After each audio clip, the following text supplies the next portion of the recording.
Salam, mən Babayeva Nəzrin, 17 yaşım var.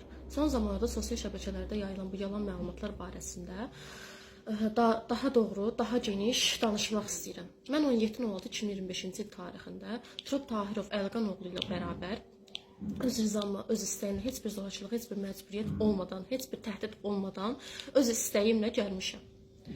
Sadəcə niyyətimiz xoşbəxt olmaqdır, ailə qurmaqdır, evlənməkdir. Burada heç bir zorakılıq görmürəm. Çünki heç bir zorakılıq yoxdur. Sadəcə öz rızamla gəlmişəm və gəldiyimə də peşman deyiləm. Çox xoşbəxtəm, yaxşı işdə gəlmişəm. Mən Turab Tahirovla bərabər çox xoşbəxtəm. Xahiş olunur, mənim bu sözlərimi nəzərə alın. Və gəldikdə də ki, Nəzrin dərsdən qaçırılıb, Quran kursundan qaçırılıb, nə bilim, Nəzrin Turab Tahirovun tələbəsi olub. Xeyr.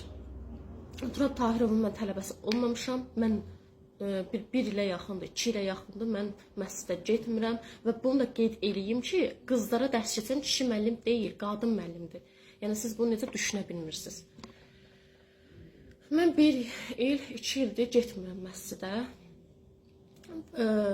və mən birdən-birə də qaçmamışam. Turab Tahirov dəfələrlə elçi göndərib ailəmə, məni istədiyini deyib, mənim onu istədiyini deyib və ailəm bizim boşanmışa verəcək qızımız yoxdur deyib.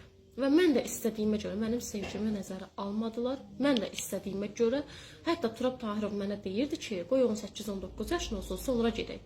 Amma mən onu məcbur elədim ki, mən dözə bilmirəm, evdə işgəncələr görürəm, təhqirlər eşidirəm, söyüşlər eşidirəm, döyülürəm, söylürəm. Yəni, gəl məni apar, mən səndən xoşbəxt olmaq istəyirəm, mən səndən xoşbəxtəm. Mən ona dedim. Məni evdə döyürlər, söyürlər, təhqir eləyirlər, alçaldırlar. Ailəm, ata tərəfdən, ailəm, nəslim yerə yıxıb mənim başımdan hicabı açmaq istəyiblər. Məni namazımdan, dinimdən uzaqlaşdırmaq istəyiblər. Nə bilim, dəmiri qızdırıb bədənimə basıblar. Döyüblər, söyüblər, bir işi, bir qabı oradan ora götürüb qoymadığıma görə hər cür işgəncələr veriblər mənə. Və mənim bura gəlməyimdə də, mənim Turab Tahirovla bərabər gəlməyimdə də anamın razılığı var idi. Mən ona əvvəlcədən demişdim. Demişdim və anamın da indi razılığı var. Lazım olsa səslərini də yönləndirərəm. Anamın razılığı var. Anamın sadəcə niyyəti mənim xoşbəxt olmağımdır. Onun ən böyük sevincidir mənim xoşbəxt olmağım. O sadəcə mənim xoşbəxt olmağımı istəyir. Sadəcə problem çıxardan Emin Babayev atam olası şəxsdir. Yalan məlumatlarda yayıb çıxıb Amir Xəlilin verilişində yalan danışır.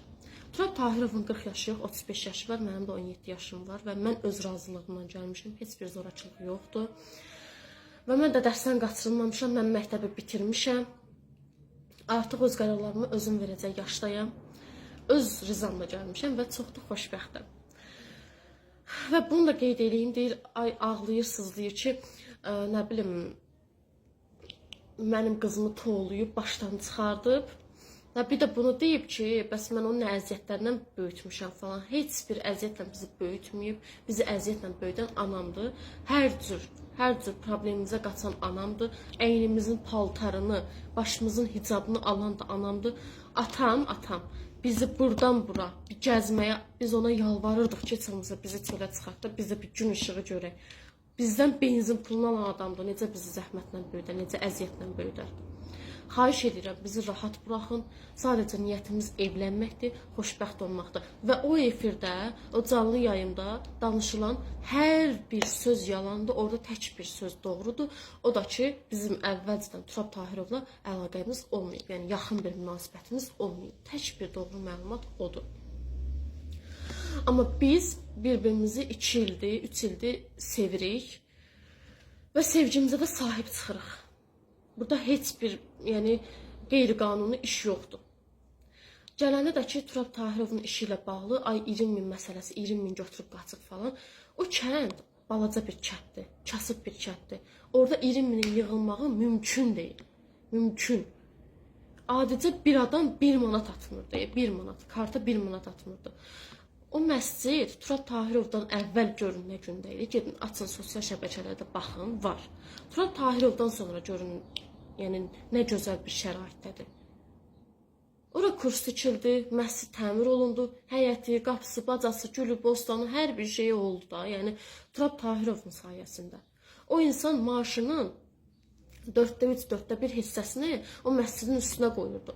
Cüzdək qəsəbəsindən, aşağı Cüzdək qəsəbəsindən heç kim o məscidə yardım eləmirdi. 20 min hardan çıxdı? Yalan yerə danışıb haqqımıza girməyin. Xahiş edirəm, bu sosial şəbəkələrdə yayılan məlumatlara, kommentarında yazılan fikirlərə, o yorumlar, yəni insan baxdıqca dəhşətə gəlir ki, çıxıb bir orada nə bilirsən doğru danışır. Sən gözünlə şahid olmadığın bir şey niyə ağzına alıb danışırsan ki? Niyə yazırsan ki? Mənə zülm veriliblər. Mənə zülm veriblər. Mənə dəhşət dərəcədə zülm veriblər. Mən hər cür əziyyəti görmüşəm. Hər cür çətinliyi görmüşəm. Mənim də xoşbəxt olmağa haqqım var. Mən də istəyirəm həyatımın gerdə qalanını sevdiyim insanla xoşbəxtçilik içərisinə keçirim. Xoşbəxt olmağımıza mane olmayın, xahiş edirəm. Mənim bu fikirlərimi, mənim bu danışdığımı xahiş edirəm, nəzərə alın. Və bu daha bir geniş şəkildə sosial şəbəkələrdə yayılsa çox yaxşı olar. Mənim bu videom sosial şəbəkələrdə yayılsa çox yaxşı olar. Bir də o efirdə fikir verirsiniz, Emin Babayevin psixologiyası yerində deyil. Onu da nəzər salın. Öldürəcəm, kəsəcəm, qan danışır. Qan tökəcəm. Amil Xəlil də yəqin ki fikir verib onun sözlərinə, o təhdidlərinə. O Emin Babayev öz nəslini yığaraq Göyçay Qərəməryəm kəndinə gəlib, mənim qaynanamgilin evinə gəlib, onları təhdid edib. Sizi öldürəcəm, kəsəcəm, doğrayacam. Plus da həmin günün gecəsi saat 3-4 iradələrində 2 bacısını, qardaşını, özü, bir də ki atasını, yəni babamı götürüb gəlib, əlində bıçaqla, soyuq silahlarla gəlib, qaynanamgili, qaynımgili, gəlin bacıları, uşaqları öldürməyə gəlib o insan. O insan gəlib evin içində onları öldürməyə. Bunlar da qorxularından qapını açmayıblar. Əllərini bıçaqla gəliblər. Gecə saat 3-də, 4-də və səhərə qədər də getməyiblər. Səhər işıqlaşana qədər. İşıqlaşandan sonra heç kim bunları görməsin deyə çıxıb gediblər. Bu insanın psixologiyası yerində deyil. Siz bunu niyə nəzərə almırsınız ki? İmkan verin xoşbəxt olaq da. Mən öz rizamla, öz istəyimlə gəlmişəm. Mənim xoşbəxt olmağa haqqım yoxdurmu? O insan mənə deyirdi ki, mənim boşanmışa verəcək qızım yoxdur. Yaxşı, qızın yoxdursa, bu qızına ən azından minister biri alardı, düzdürmü? Amma bu o birinə də razı deyil. Mənə deyir ki, səni mən heç kimə verməyəcəm. Sən evlənmək söhbətini yığışdır. Döyürdü məni, söyürdü ki, sən evlənmək söhbətini yığışdır. Mən səni qırışlandıracam, buruşlandıracam, sonra verəcəm. Yəni bu biri var zarafata deyilə, biri var ciddi deyilə. Döyülə deyilə. O insan mənim başımda bir tük qoymayıb, mənim başımda bir saç qoymayıb. O insan mənə nə əziyyətlər verib, nə işgəncələr verib. Sizin bunlardan xəbəriniz yoxdur, ancaq boş-boş danışmağı bilirsiniz. Xahiş edirəm, gözünüzlə şahid olmadığınız şeylərə haqqımıza girib danışmayın. 20 min məsələsi, pul məsələsi falan boşdur, zorakılıq boşdur.